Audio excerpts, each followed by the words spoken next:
বিসমিল্লাহির রহমানির রহিম। TM agro and fisheries কর্তৃক আয়োজিত আজকের ভিডিওতে আপনাদের সামনে হাজির হলাম। শীতকালীন মাছ চাষ নিয়ে আপনারা চিন্তিত যে শীতকালে আপনাদের মধ্যে একটা ভুল ধারণা চলেই গেছে অলরেডি যে মাছ খাবার কম খায়। তো এই নিয়ে চিন্তিত থেকে আরেকটা প্রশ্ন জাগতেছে আপনাদের মনে যে কোন ফিডটা খাওয়াবেন।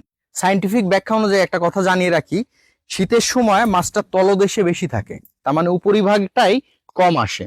তো সেই অনুপাতিক ভাবে ডুবন্ত ফিডের দিকে একটু প্রায়োরিটি আপনারা বেশি দিবেন। তাহলে ডুবন্ত ফিডে যে উপাদানগুলো আছে আপনার এটা আগে ক্যালকুলেশন করতে হবে যে ভাসমান এবং ডুবন্ত। ভাসমানে প্রচুর পরিমাণ ফুল অয়েল কোটেড, তেলক জাতীয় ভর্তি চর্বি গঠন করার জন্য বেশি ভূমিকা পালন করে থাকে, বাট ডুবন্ত ফিডে কিন্তু কোনো ধরনের অয়েল দেওয়া থাকে না এবং এখানে যে উপাদানগুলো একদমই ন্যাচারালি একদমই প্রাকৃতিক ভাবে তৈরি হয়ে থাকে।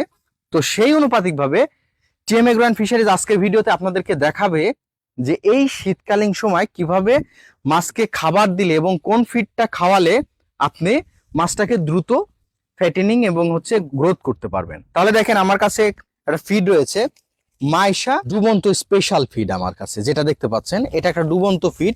এখানে প্রচুর পরিমাণ ন্যাচারালি উপাদান দ্বারা এই ফিডটা তৈরি করা হয়েছে। আমি দেখতে পাচ্ছি, আমি দানাগুলো আপনাকে কাছ থেকে দেখাচ্ছি। মাশাআল্লাহ, কি চমৎকার দানাগুলো, এর ঘ্রাণটা অসাধারণ, একটা মুহু একটা ঘ্রাণ আসছে এবং প্রত্যেকটি দানা দেখেন, আমি একটা দানা যদি আপনাকে ভেঙে দেখাই, প্রায় প্রতিটি এর মধ্যে যে উপাদানগুলা সবই দেখা যাচ্ছে। দেখেন সব আমি আলাদা করে বলতে পারবো।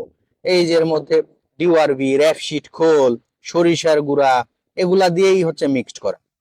মাশাআল্লাহ, খুব চমৎকার লাগলো ফিডটা। এখন কথা হচ্ছে যে যাদের এই ধারণা যে মাছ খায় না, মাছ খাবে না, এতে প্রচুর পর্যাপ্ত পরিমাণ ন্যাচারালি প্রোটিন দিয়ে ভরপুর। এই খাবারটা আপনি স্ট্রে পদ্ধতিও দিতে পারেন, এই খাবারটা আপনি অ্যাজ ইউজুয়াল যেভাবে এই যে আমি এভাবে সিটায়ও আপনি দিতে পারেন। ঠিক আছে, এভাবে সিটায়ও আপনি দিতে পারেন, এটাতে কোনো প্রবলেম ফেস করতে হবে না, যেভাবে আপনার ইচ্ছা। মাছের স্টমাক আছে, মাছ খাবে ভালো, মাছের ক্ষুধামন্দা হলে মাছ খাবে। এখন একটা কথায় আসি, আমাদের চ্যানেলে আপনারা দেখতে পাচ্ছেন যে আমরা যে প্রোডাক্টটা নিয়ে আলোচনা করছি এর সাথে এই যে পাওয়ার ফিশ জেল, এই ফিডটার সাথে যদি এই প্রোডাক্টটা মিক্সড করে খাওয়াতে পারেন, তার মানে আমি এখনই আপনাদের লাইভ দেখিয়ে দিব। এটা মাছ দ্রুত বড় করার জন্য এবং মাছের গ্রোথটা ডেভেলপ করার জন্য এবং মাছের রোগ প্রতিরোধ ক্ষমতা বৃদ্ধি করার জন্য এই পাওয়ার ফিশ জেল উল্লেখযোগ্য গুরুত্বপূর্ণ ভূমিকা পালন করে থাকে। তাহলে এটা মিক্সড করবেন কিভাবে খাওয়াবেন সে বিষয়টা একটু আসি। তাহলে এটা আপনাকে আমি এখন লাইভ দেখাবো। আমি ছোট একটা পাত্রে দেখাচ্ছি আপনাকে, আপনারা যে কয় কেজি খাবার দেন, আমি কথার কথা এখানে এই পরিমাণ খাবার রাখলাম, আমি আপনাকে টেস্ট করানোর জন্য দিচ্ছি। আমি এখন পাওয়ার ফিশ জেলটা ঢালছি, এখানে অল্প পরিমাণ আছে, তো আমি জাস্ট খালি এতটুকু একটু নিয়ে আপনাকে দেখানোর চেষ্টা করছি। দেখেন মাশাআল্লাহ, আলহামদুলিল্লাহ, এর কালারটা যত সুন্দর, তার মানে জেলির মতো, জেলি প্লাস মধু দেখেছেন আপনারা। দেখেন এইভাবে মাখিয়ে দিবেন, খাবারটা সুন্দর করে মিক্সড করে এইভাবে মাখিয়ে দিবেন। মাশাআল্লাহ, এত সুন্দর স্মেল এসছে, তার মানে চিন্তা করা যাবে না। খাবারটাও কি সুন্দর একটা দেখেন গঠন পোলানের মধ্যে চলে আসছে এবং খাবার থেকে এত সুন্দর একটা স্মেল চলে আসতেছে। এই মুহু স্মেলেই মাছটা এই খাবারের কাছে আসবে, মাছটা খাবে। তখন আপনারা জাস্ট এইভাবে পুকুরে এইভাবে প্রয়োগ করে দিবেন। এখন যদি আপনি ট্রে পদ্ধতিও দিতে পারেন, আপনি যদি মনে করেন আপনার খাবারটাকে দৃশ্যমান রাখবেন তাহলে ট্রে পদ্ধতিতেও দিতে পারেন, আর যদি মনে করেন যে না আমি এইভাবে মাখিয়ে এইভাবে দিবেন তাহলে আপনি এভাবেও দিতে পারবেন। তবে হ্যাঁ, এই ভুল ধারণা থেকে আপনারা বেরিয়ে আসেন। মাছ খাবে, শীতের সময় মাছ খায়, মাছের স্টমাক আছে, মাছের ক্ষুধামন্দা হয়, মাছ খাবে।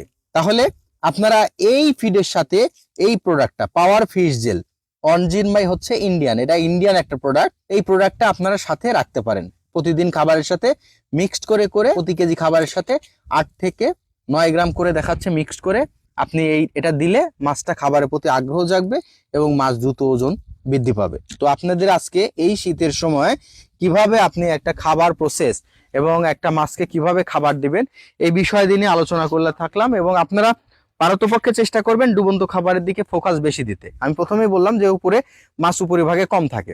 তো যাই হোক, আজকে আর থাকছি না। এই বিষয় নিয়ে যদি আপনাদের কোনো প্রশ্ন থাকে এবং সমাধান যদি পেতে চান তাহলে ডিসক্রিপশন দেওয়া নাম্বারে অবশ্যই যোগাযোগ করবেন। সবাই ভালো থাকবেন, সুস্থ থাকবেন, মাছের যত্ন নেবেন, টিএম এগ্রো অ্যান্ড ফিশারিজের সাথে থাকবেন। আসসালামু আলাইকুম রহমতুল্লাহ।